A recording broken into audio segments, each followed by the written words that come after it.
सत श्री अकाल।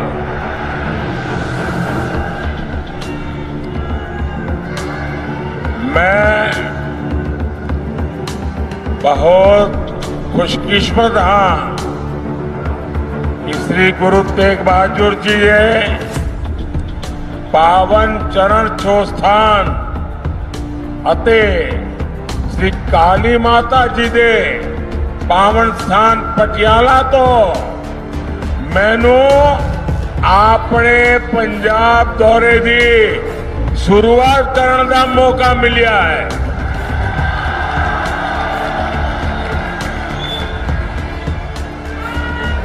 साथियों, भारतीय जनता पार्टी के कार्यकर्ता के रूप में मैंने पंजाब में बहुत समय बिताया है। यहाँ के खेतों में, खलिहानों में, सड़कों में खूब घूमा हूं। वो दिन मुझे बराबर याद रहते हैं कि साथियों के साथ बारादरी गार्डन में सुबह सुबह टहलना और जोड़ियां भाटिया चौक में साथियों से गप मारना, सारी पुरानी यादें। और मैं देख रहा हूं आज मुझे काफी पुराने साथियों के दर्शन करने का भी अवसर मिला है। जब भी मैं पंजाब आता हूं, पंजाब से ये स्नेह और बढ़ जाता है। साथियों, देश में 5 चरणों का चुनाव हो चुका है और जनता जनार्दन ने मोहर लगा दी है कि फिर एक बार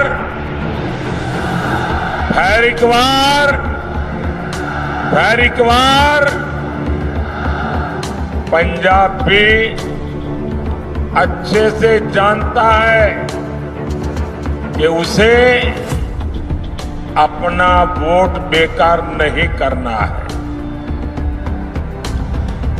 और आप तो जानते हैं, वोट उसे दीजिए जो सरकार बनाए,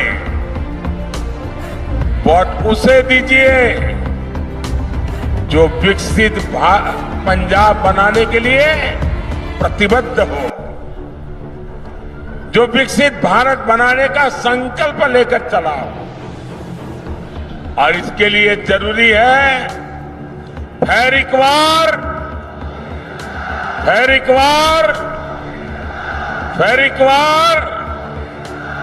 भाइयों बहनों, 24 का ये चुनाव देश का चुनाव है। देश को मजबूत बनाने का चुनाव है और देश के सामने एक तरफ भाजपा और एनडीए है, दूसरी तरफ भ्रष्टाचारियों का इंडी गठबंधन है। इंडी गठबंधन जिसके पास न नेता है न नियत है। एक तरफ मोदी है जो लड़ाकू विमान से लेकर एयरक्राफ्ट कैरियर तक भारत में बना रहा है। दूसरी तरफ इंडी गठबंधन है जो लिखित रूप में कहता है कि हमारे परमाणु हथियारों तक को समाप्त कर देना चाहिए। आज बुद्ध पूर्णिमा है।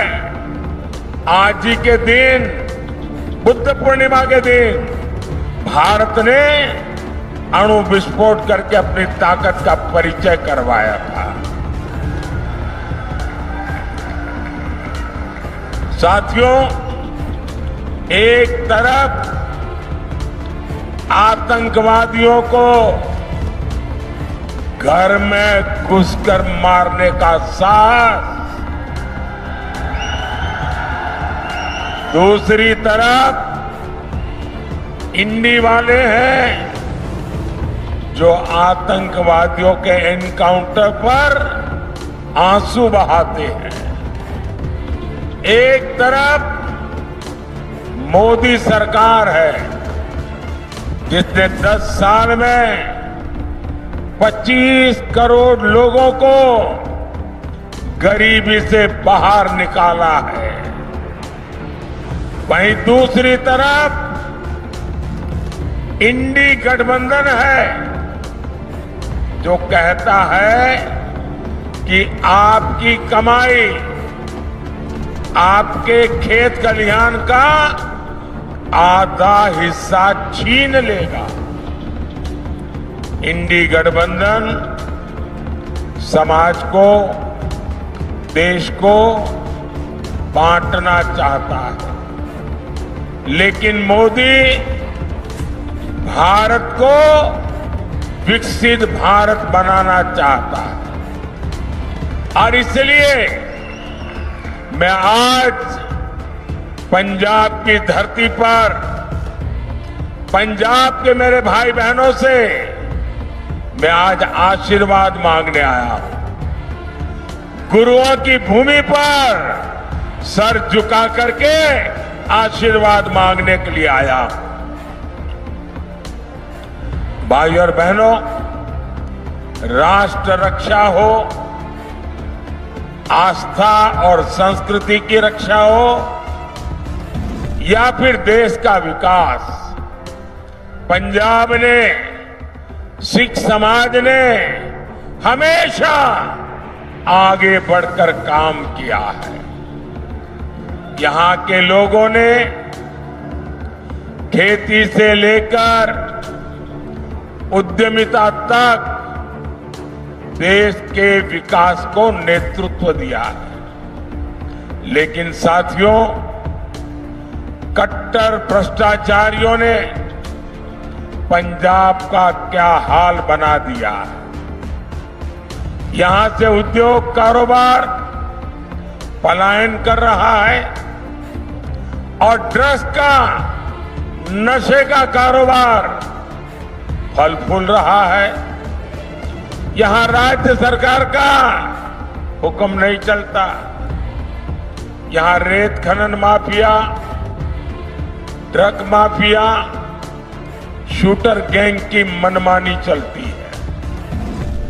पूरी सरकार कर्ज पर चल रही है। सारे मंत्री संतरी मौज कर रहे हैं और जो कागजी सीएम है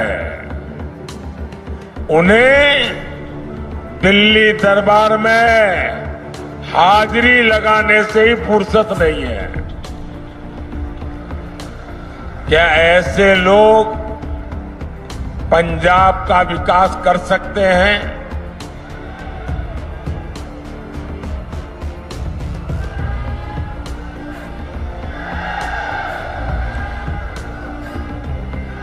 भाइयों और बहनों, यहां पंजाब में दिखावे के लिए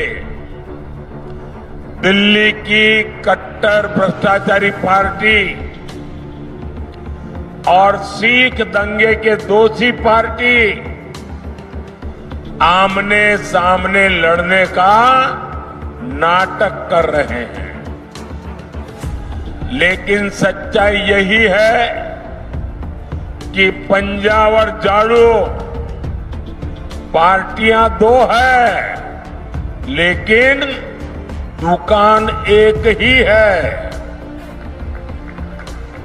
यहां के लोग कुछ भी बयान दें, लेकिन दिल्ली में एक दूसरे को कंधे पर उठाकर नाच रहे हैं। और इसलिए मैं पंजाब के लोगों को प्रार्थना करता हूं कि इनसे सावधान रहना है।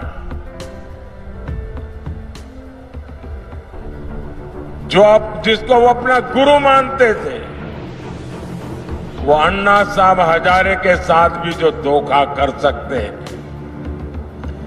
वो दिन में 10 बार झूठ बोल सकते हैं।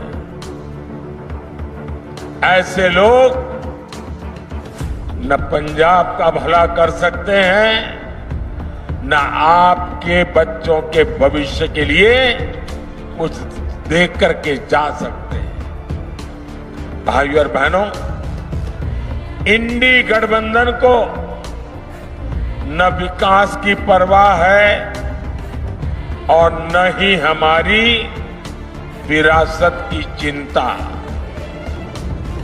आजादी के बाद दूसरे दिन ही अयोध्या में राम मंदिर बन जाना चाहिए था, लेकिन कांग्रेस ने मंदिर का निर्माण रोका।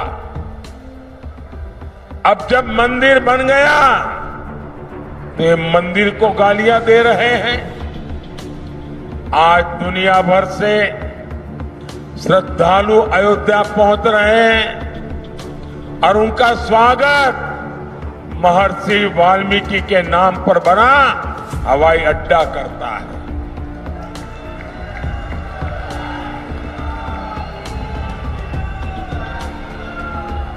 लेकिन इन्हें हर उस बात से नफरत है जिससे हमारी आस्था का सम्मान होता है। साथियों, ये इंडी गठबंधन वाले घोर सांप्रदायिक है, ये घोर जातिवादी है, ये घोर परिवारवादी है।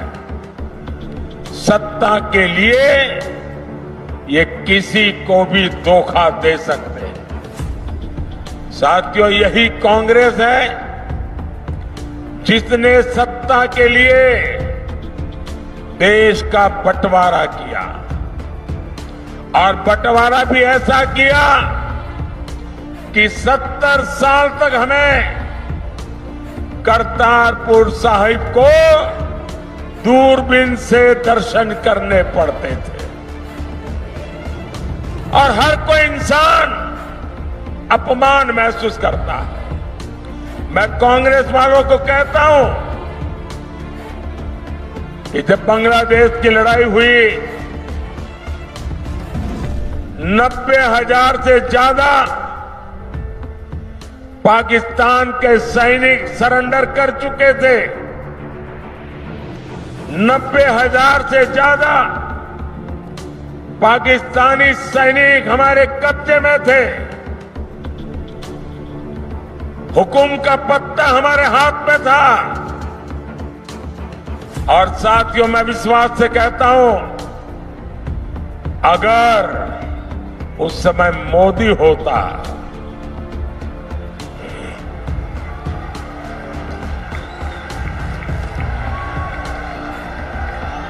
अगर उस समय मोदी होता तो मैं इनसे करतारपुर साहब लेकर के रहता, तब जाकर के उनको जवानों को छोड़ता।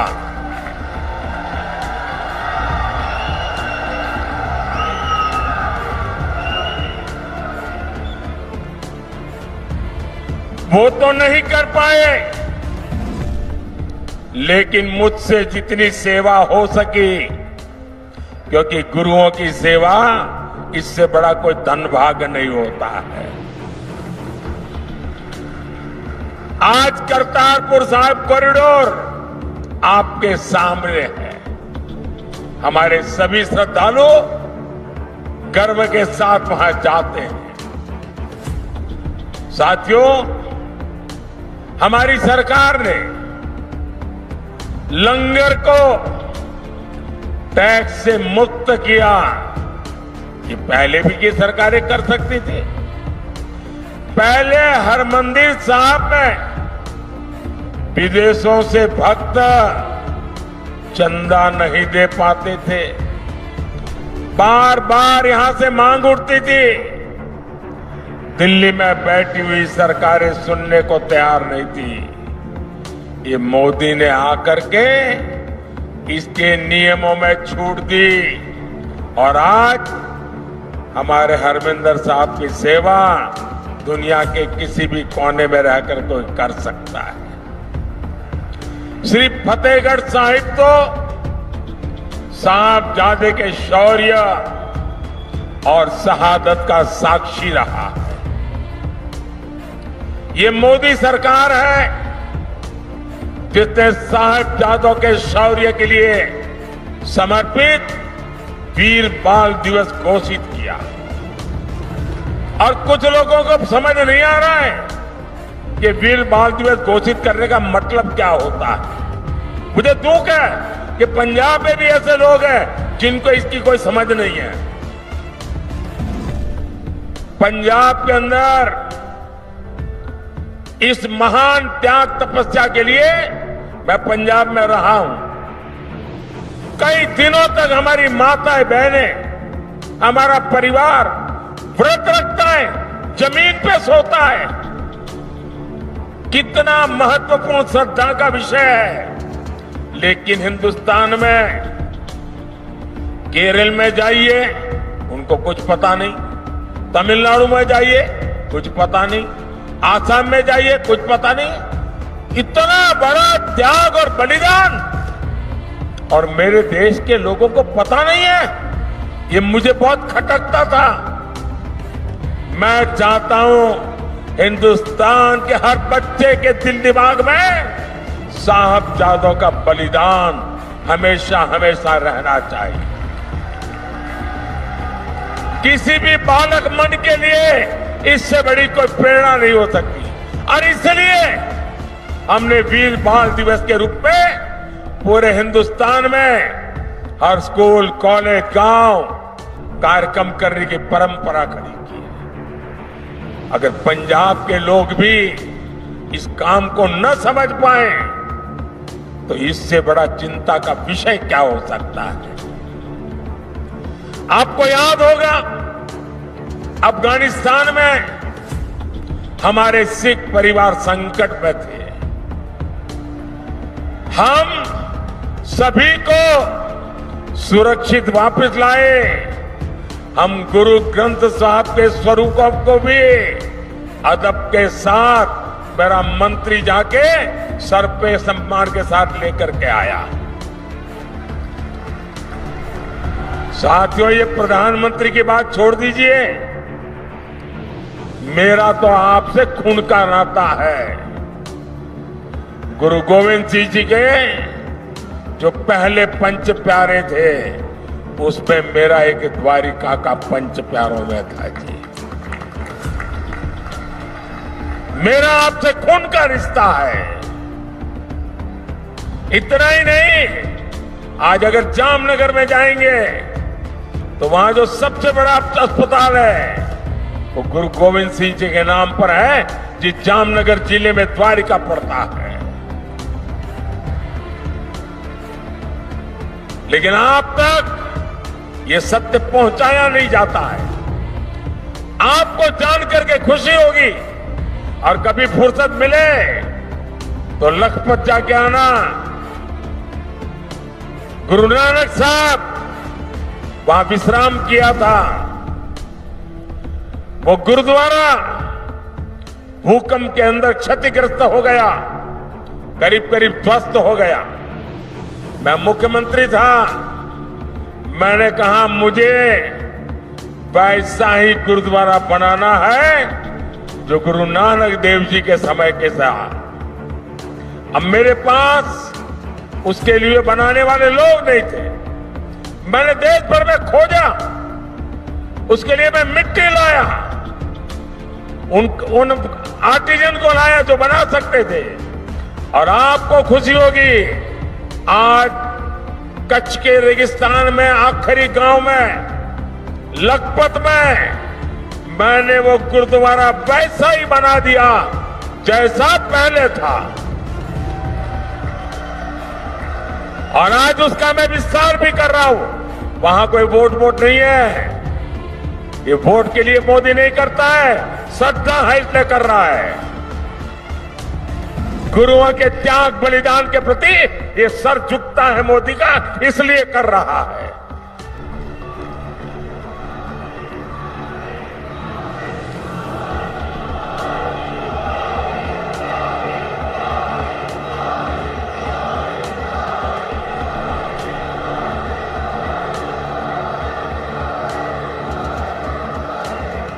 सबका साथ, सबका विकास की यही भावना बीजेपी एनडीए की पहचान है।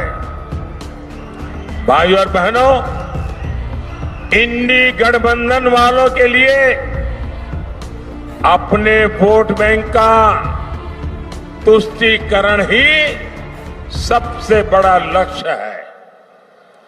बंटवारे से पीड़ित दलित भाई बहनों को, सिख भाई बहनों को मोदी भारत की नागरिकता दे रहा है। आप सोचिए, आजादी के इतने साल हुए, मेरे सैकड़ों सिख परिवार हैं जिनको नागरिकता नहीं दी गई, और आप थोकबंद वोट देते रहे।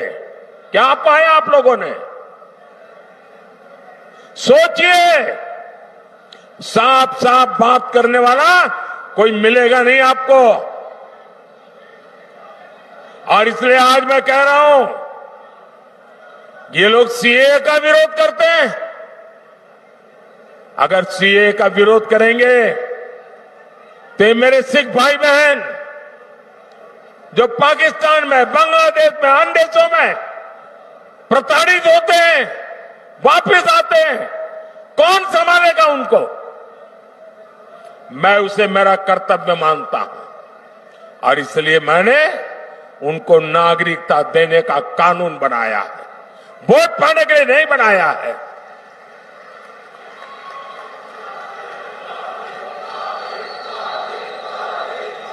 और ये इंडिया अलायंस वाले देख लीजिए, सीए के नाम पर दंगे कराए, और ये आज भी कह रहे हैं कि वो वापस आएंगे तो सीए को खत्म कर देंगे।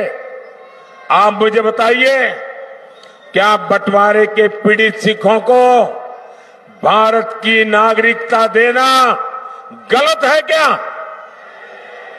देनी चाहिए कि नहीं देनी चाहिए? मोदी सही कर रहा है कि नहीं कर रहा है? साथियों, गुरुओं ने हमें सामाजिक न्याय की सीख दी है। इसलिए भाजपा दलितों, पिछड़ों के सच्चे सामाजिक सशक्तिकरण पर बल दे रहा है। मोदी ने देश और दुनिया में बाबा साहब आंबेडकर को समर्पित पंच तीर्थ बनाए हैं। संत रविदास के अनुयायियों का तो बार बार मुझे बनारस में स्वागत करने का अवसर मिलता है।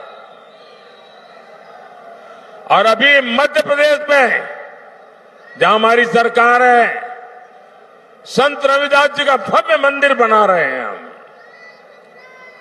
काशी में संत रविदास जी की जन्मस्थली का विकास किया जा रहा है। गरीब का बेटा हर गरीब की चिंता करता है। हर जरूरतमंद को मुफ्त अनाज मिलता रहेगा। इसके लिए मैंने मुफ्त राशन की योजना चलाई है। मोदी 5 लाख रुपए तक के मुफ्त इलाज की सुविधा दे रहा है। मोदी ने जल जीवन मिशन शुरू किया है ताकि आपको घर में नल से शुद्ध पानी मिले। इससे प्रदूषित पानी से होने वाली अनेक घातक बीमारियों से हम बच पाएंगे। साथियों, पंजाब को 5 नदियों का आशीर्वाद मिला है। यहां के किसान मिट्टी से सोना पैदा करते हैं, लेकिन इंडिया वाले किसानों से भी झूठ बोलते हैं। इन्होंने किसानों से एक वायदा किया, पूरा नहीं किया है। ये भाजपा है जो किसान कल्याण को प्राथमिकता देती है। बीते 10 साल में पंजाब से गेहूं और धान की रिकॉर्ड खरीदी हुई है। 10 साल में हमने एमएसपी में 2.5 गुना वृद्धि की है। यहां पंजाब के हर किसान को पीएम किसान सम्मान निधि के करीब 30,000 रुपये, एक एक किसान को 30,000 रुपये मिल चुके हैं। केमिकल खेती से धरती मां को बचाने के लिए हमारी सरकार नेचुरल फार्मिंग पर जोर दे रही है। साथियों, भारत तभी विकसित होगा जब पटियाला जैसा हमारा सेंटर विकसित होंगे। आने वाले 5 साल में भारत एक बड़े मैन्युफैक्चरिंग हब बनने की तरफ आगे बढ़ रहा है। इसका सीधा लाभ पंजाब को और पटियाला जैसे शहरों को होने वाला है। हमने एजुकेशन सेक्टर को विदेशी संस्थानों के लिए खोल दिया। इससे विदेशी यूनिवर्सिटीज भी देश में कैंपस खोल रही है। इसका लाभ भी पटियाला जैसे एजुकेशन हब को होगा। ये तो स्पोर्ट्स का एक बड़ा सेंटर है। मोदी का संकल्प भारत को खेल महाशक्ति बनाने का है और 2029 जब यूथ ओलंपिक होगा, 2036 जब ओलंपिक होगा, भारत तैयारी कर रहा है ये ओलंपिक हिंदुस्तान की धरती पर हो। और इसलिए खिलाड़ियों और स्पोर्ट्स इंफ्रास्ट्रक्चर पर इतना खर्च किया जा रहा है। भारत में ओलंपिक्स हो, इसके लिए हम पूरी तैयारी कर रहे हैं। इससे देश में स्पोर्ट्स इकोनॉमी का निर्माण होगा, नई नौकरियां, नए रोजगार बनेंगे। भाइयों और बहनों, 1 जून को आपको विकसित पंजाब के लिए, विकसित भारत के लिए वोट करना है। पटियाला से परिणीत कौर जी, फतेहगढ़ साहिब से गेजाराज वाल्मीकि जी, संगरूर से अरविंद खन्ना जी, भटिंडा से परमपाल कौर सिद्धू जी, फरीदकोट से हंसराज हंस जी को ज्यादा से ज्यादा वोट से विजयी बनाए। और आप जब इनको वोट देते ना, वो वोट सीधा सीधा मोदी के खाते में जाता है। और इसलिए मैं आज पंजाब की धरती से, मेरी ये पहली चुनाव सभा से सभी पंजाब के नागरिकों को आग्रह करता हूं कि हमें पंजाब को बदलना है। हमें पंजाब को नई ऊंचाइयों पर ले जाना है। हमें पंजाब को वो पुराना गौरव वापस लौटाना है। और ये काम सिर्फ और सिर्फ भाजपा कर सकती है। मैं आपका साथ चाहता हूं, मैं आपका आशीर्वाद चाहता हूं और मैं आपको वादा करता हूं, ये मोदी की गारंटी है। आपका सपना ये मोदी का संकल्प है। मेरा पल पल आपके लिए, मेरा पल पल देश के लिए 24/7 फॉर 2047 ये मोदी की गारंटी है। मेरे साथ बोलिए, भारत माता की भारत